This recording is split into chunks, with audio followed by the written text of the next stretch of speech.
নয়ের ঘর নামটা না জানার সত্ত্বেও 9 দিয়ে যে কোনো সংখ্যাকে ভাগ সেও ইনস্ট্যান্ট কিভাবে করব। চলো প্রথমে আমরা কি করব, একদম বড় দেখে একটা ডাক্তার দেবো, দিয়ে ওর নিচে একটা বড় ডাক্তার নেবো। এই দিকেরটা কি হবে, এই দিকেরটা কি হবে, এটা হবে আমাদের ভাগশেষ, এটা হবে আমাদের ফল, আরে ভাগফল।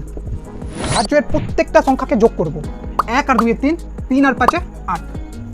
ফার্স্টের যে সংখ্যাটা আছে ওটা ডিক্টো নিচে নেমে যাবে, দিয়ে 1 এর সাথে আমরা এই 2 কে যোগ করব। কত হবে 3। এই যোগফল কতক্ষণ চলবে, যতক্ষণ এই দাগের শেষের সংখ্যাটা না চলে আসে। দেখো এখানে আমরা 1 এর সাথে 2 যোগ করেছি, মানে দাগের শেষের সংখ্যাটাকে যোগ করেছি। তো দেখে একটা ডাক্তার নেবো, দিয়ে আরেকটা ডাক্তার দেবো, এটা হবে আমাদের ভাগশেষ, এটা হবে আমাদের ভাগফল। প্রত্যেকটা সংখ্যাকে যোগ করব। 1 আর 2 এ 3, 3 আর 3 এ 6, 6 আর 2 এ 8। এটা ডিক্টো নিচে নেমে যাবে, নেমে গেল। দিয়ে তার সাথে আমরা কাকে যোগ করব, তার পরের সংখ্যাটাকে 2 কে। দেখো দেখ এখানে 3 এসছে, এই 3টাকে কার সঙ্গে যোগ করব, দাগের আগের সংখ্যা 3 এর সাথে 6, 7 থেকে 8। 2টা ডিক্টো নিচে নেমে যাবে। 2 এর সাথে কাকে যোগ করব, তার পরের সংখ্যাটাকে। 2 আর 1 এ 3, 3 এর সাথে কাকে যোগ করব, তার পরের সংখ্যাটাকে। 3 একে 4, 4 আর 2 এ 6, 6 আর 1 এ 7। খতম।